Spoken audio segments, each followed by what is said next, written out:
एक सुंदर शाम का समय था। बाजार में लोगों की काफी भीड़ थी। सड़क के किनारे कैलाश अपनी छोटी सी चिकन सीख कबाब की गाड़ी लगाए हुए था। गाड़ी पर गर्मा गर्म कोयले के ऊपर सीख कबाब भून रहे थे। उनकी खुशबू चारों तरफ फैल रही थी। वो धुआं हवा में मिलकर पूरे इलाके में बेहतरीन महक बिखेर रहे थे। कैलाश मुस्कुराते हुए कबाबों को पलट रहा था और पकाने के बाद उन्हें एक कढ़ाई में डालकर उन पर अपनी खास ग्रेवी डाल रहा था। कैलाश दिखने में बहुत ही साधारण मासूम सा इंसान था, लेकिन अपने काम के प्रति उसकी अटूट भक्ति थी। कैलाश, अरे आइए बाबू आइए, गर्मा गर्म चिकन सीख कबाब तैयार है। मेरी खास ग्रेवी के साथ इसका स्वाद चखिए। एक बार खाएंगे तो बार बार मांगेंगे। एक ग्राहक गाड़ी के पास आता है और खुशबू लेते हुए पूछता है, क्या बात है कैलाश, तुम्हारे यहाँ जैसी खुशबू और कहीं नहीं आती। खासकर ये ग्रेवी तो जैसे जादू है। इसका राज क्या है? इसमें क्या डालते हो? कैलाश मुस्कुराते हुए कबाब की प्लेट देते हुए, राज बता दिया तो राज कैसा रहेगा बाबू। यह तो हमारे दादाजी के जमाने का तरीका है। शुद्ध मसाले, ढेर सारा प्यार मिलाकर बनता है, इसलिए आपको इतना स्वादिष्ट लगता है। कीमत कम है, लेकिन क्वालिटी में कभी समझौता नहीं करते। दूसरा ग्राहक प्लेट लेते हुए, अरे हाँ कैलाश, तुम सच कह रहे हो। बाहर होटलों में इससे कहीं ज्यादा पैसे लेते हैं, लेकिन इस ग्रेवी जैसा स्वाद कहीं नहीं मिलता। तुम वाकई बहुत महान हो। कैलाश विनम्रता से सबको नमस्कार करता है। सबको तृप्त होकर खाता देख कैलाश खुश होता है। लेकिन तभी वहां कैलाश का बेटा आकाश आता है। वह बहुत ही विलासी, हाथ हिलाते हुए ऐसा आता है जैसे उसे किसी काम में कोई दिलचस्पी ना हो। आकाश, पापा, और कितनी देर तक गाड़ी पर रहेंगे? घर चलकर आराम कर सकते हैं ना। इस छोटे से व्यापार से हमें क्या मिलेगा? कुछ बड़ा काम कर सकते हैं ना। कैलाश आहे भरते हुए बेटे की ओर देखता है। आकाश, कभी कोई काम छोटा या बड़ा नहीं होता बेटा। यह ग्रेवी बनाना सीख लो। कल को मेरे बाद एक गाड़ी तुम्हें ही चलानी है। यह हमारे परिवार का सम्मान है। आकाश चिढ़कर, मुझे इन मसालों की महक बर्दाश्त नहीं होती पापा, मैं जा रहा हूँ।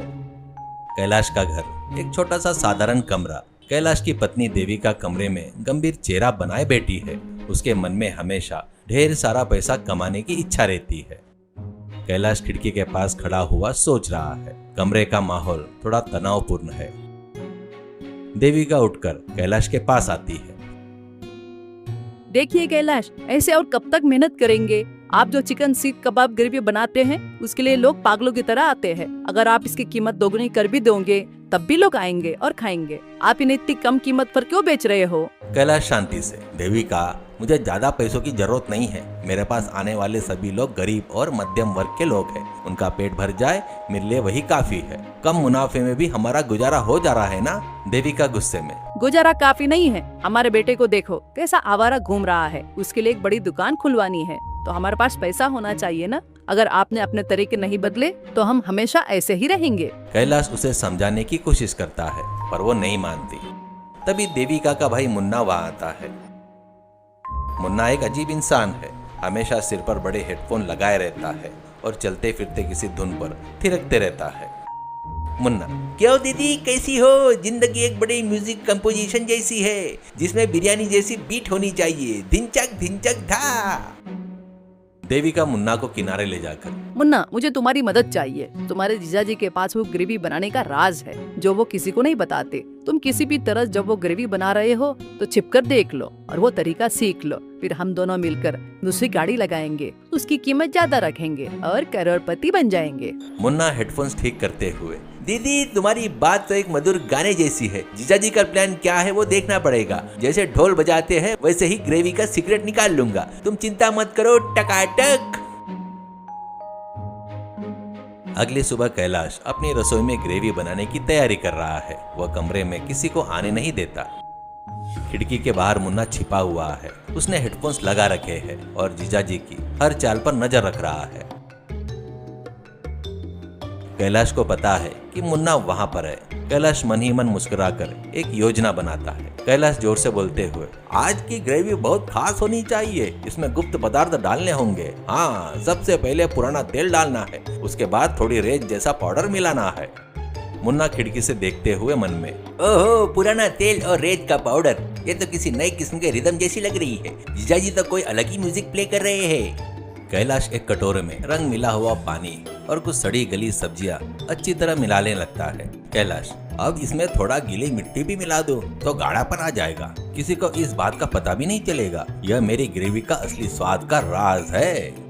मुन्ना ये सब देखकर दंग रह गया। वो जल्दी जल्दी एक कागज पर ये सब लिख लेता है। मुन्ना, दीदी मुझे मिल गया, ग्रेवी का सिगरेट मिल गया, पुराना तेल मिट्टी का रेत। अरे बाप रे, यह तो बहुत ही अजीब किस्म का कॉम्बिनेशन है। जीजा जी तो बड़े म्यूजिक डायरेक्टर से भी बेहतर सोच रहे हैं। कैलाश जानबूझकर उस कचरा ग्रेवी को एक डिब्बे में भरकर बाहर आता है। मुन्ना झट से वहां से भाग जाता है। कैलाश अपनी असली ग्रेवी दूसरी जगह तैयार करके गाड़ी पर ले आता है। जब मुन्ना देविका को यह बात बताता है तो वो बहुत खुश होती है। देविका, मुन्ना तुमने तो कमाल कर दिया। कल ही हम अपनी नई गाड़ी लगाएंगे। कैलाश की गाड़ी से ज्यादा हमारी गाड़ी मशहूर होनी चाहिए। अगले दिन बाजार में दूसरी तरफ मुन्ना और देविका की नई गाड़ी लगाते हैं। उसे रंग बिरंगी लाइटों से खूब सजाते हैं। मुन्ना सिर पर हेडफोन लगाए हाथ में छुरा पकड़कर नीचे कबाब भून रहा है। लोग उस नई गाड़ी को देखकर हैरानी से वहां आते हैं। आइए आइए, कैलाश की ग्रेवी से 1000 गुना स्वादिष्ट मुन्ना स्पेशल ग्रेवी। यह म्यूजिक भी मिलेगा और स्वाद भी। धिंचाक धिंचाक था। एक ग्राहक आता है। मुन्ना उसे गलत तरीके से बनाई हुई ग्रेवी कबाब पर डालकर देता है। क्या बात है मुन्ना, बड़ा शोर मचा रहे हो, देखते हैं स्वाद कैसा है।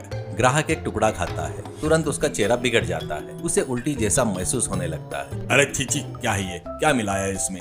चिकन ग्रेवी नहीं, गोबर जैसी बदबू दे रही है। मुंह में भी नहीं रखा जा रहा है। मुन्ना घबरा कर, ऐसा क्या सर, ये तो टॉप क्वालिटी म्यूजिक जैसी ग्रेवी है। जीजा जी ने बताए हुए सामान ही डाले इसमें। तभी दूसरा ग्राहक प्लेट फेंक के मारता है। अरे वो कैलाश तो सोने जैसा आदमी है और तुम जहर खिला रहे हो। इस ग्रेवी में रेत के कंकड़ है, तेल की बदबू भयानक है। क्या हमें मारना चाहते हो? सभी लोग गुस्से से भर जाते हैं। वो मुन्ना और देविका को कोसने लगते हैं। देविका डर से कांपने लगती है। लोग गाड़ी को धक्का देकर सारा सामान गिरा देते हैं। भीड़ में से एक व्यक्ति, ऐसे लोगों को सबक सिखाना चाहिए, घटिया सामान ज्यादा दाम पर बेचते हैं, निकलो यहाँ से। मुन्ना और देविका अपनी जान बचाकर वहां से भाग खड़े होते हैं। कैलाश दूर से ये सब देखकर दुखी होता है, पर वो चाहता था उन्हें सबक मिले। मुन्ना और देविका अपमानित होकर घर पहुंचते हैं। उनके पीछे कैलाश भी आ जाता है। घर में आकाश भी बैठा है। मुन्ना हेडफोन्स उतार कर रो रहा है। अरे क्या हुआ देविका? मुन्ना, इतनी जल्दी गाड़ी क्यों बंद कर दी? देविका रोते हुए कैलाश के पैर पर गिरती है। मुझे माफ कर दीजिए कैलाश, मैं आपकी ग्रेवी का राज चुरा कर पैसे कमाना चाहती थी। मैंने मुन्ना को वो राज पता करने को कहा था, लेकिन अब समझ में आ गया कि वो स्वाद कितना भयानक था। लोग ने हमें लगभग पीट ही दिया था, समझो, करके कहती है। मुन्ना हाथ जोड़कर, जीजा जी मेरा सारा म्यूजिक बेसुरा हो गया। मैंने जो देखा था गलत था, यह मुझे समझ में आ गया। आपने जानबूझकर ऐसे किया ना, हमें अपने गलती का एहसास हो गया। कैलाश उन्हें उठाते हुए, हाँ मुन्ना, मुझे पता था कि तुम मुझ पर नजर रख रहे हो। किसी चीज में स्वाद लाने के लिए सिर्फ सामान ही काफी नहीं होता बेटा, बनाने वाले की ईमानदारी भी जरूरी होती है। चोरी से सीखी हुई विद्या का अंजाम हमेशा ऐसा ही होता है। इन बातों को सुन रहे आकाश के मन में बदलाव आता है। वह पिताजी के पास आता है। पापा, मैं आपसे माफी मांगता हूँ। आप कितना महान काम कर रहे हो, यह मुझे समझ में आ गया। मैंने आपकी मेहनत और ईमानदारी को कम आंका। इतने दिनों तक बिना किसी काम के आवारा घूमने के लिए मुझे शर्मिंदगी है। आकाश के आंखों में आंसू आ जाते हैं। कैलाश अपने बेटे को गले लगा लेता है। आकाश, अगर तुम्हें सच समझ आ गया तो बस इतना ही काफी है बेटा। कोई भी व्यापार भरोसे पर चलता है। तुम मेरे पास रहकर ये ग्रेवी बनाना सीखो। हमारी गाड़ी को अब तुम्हें ही आगे ले जाना है। आकाश खुशी से सिर हिलाता है। कुछ ही दिनों बाद कैलाश की गाड़ी का माहौल बहुत उत्साहपूर्ण है। अब गाड़ी पर कैलाश के साथ आकाश भी है। आकाश बड़ी लगन से पिता के बताए अनुसार कबाब भून रहा है। मुन्ना बगल में खड़ा होकर लोगों को बुला रहा है, लेकिन इस बार उसका अंदाज बदल गया। अरे आइए आइए, असली स्वाद और खुशबू कबाब यहाँ मिलेंगे। मेरे बड़े भाई कैलाश के हाथों का जादू, यह है असली क्लासिक सॉन्ग। कैलाश बैठकर आराम कर रहा है और आकाश ग्राहकों को खाना परोस रहा है। एक ग्राहक, क्या बात है कैलाश, आज तुम्हारा बेटा मैदान में उतरा है, क्या स्वाद बदल जाएगा? कैलाश मुस्कुराते हुए, अरे बिल्कुल नहीं बाबूजी, मेरे बेटे ने मुझसे भी बेहतर सीखा है और वो बना रहा है और मैं देख रहा हूँ। ग्राहक कबाब खाकर, अरे अद्भुत, पिता के जैसा ही बेटा है। ग्रेवी का स्वाद लाजवाब है। कैलाश, तुम्हें तुम्हारा वारिस मिल गया। देविका भी गाड़ी के पास आकर ग्रेवी बनाने में मदद कर रही है। उसके चेहरे पर अब एक संतुष्टि है। उसे समझ में आ गया है कि पैसों से ज्यादा सम्मान जरूरी है। शाम के समय सब लोग मिलकर खुशी खुशी काम कर रहे हैं। लोगों की कतार लगी हुई है कबाब के लिए। मुन्ना अपने हेडफोन्स में एक अच्छी धुन सुनते हुए कैलाश की ग्रेवी के ताल पर थिरक रहा है। पूरा माहौल हंसी मजाक और अच्छे स्वाद से भर गया। कैलाश की आंखों में खुशी देखकर लगता है उसकी मेहनत बेकार नहीं गई। वो छोटी सी गाड़ी अब बड़े विश्वास का प्रतीक बन गई। सीख, अति लालच हमेशा अनर्थ की ओर ले जाता है। ईमानदारी से की गई मेहनत और भरोसा ही इंसान को सच्ची सफलता और सम्मान दिलाता है। धोखा और चोरी से हासिल की गई चीज कभी स्थायी नहीं होती।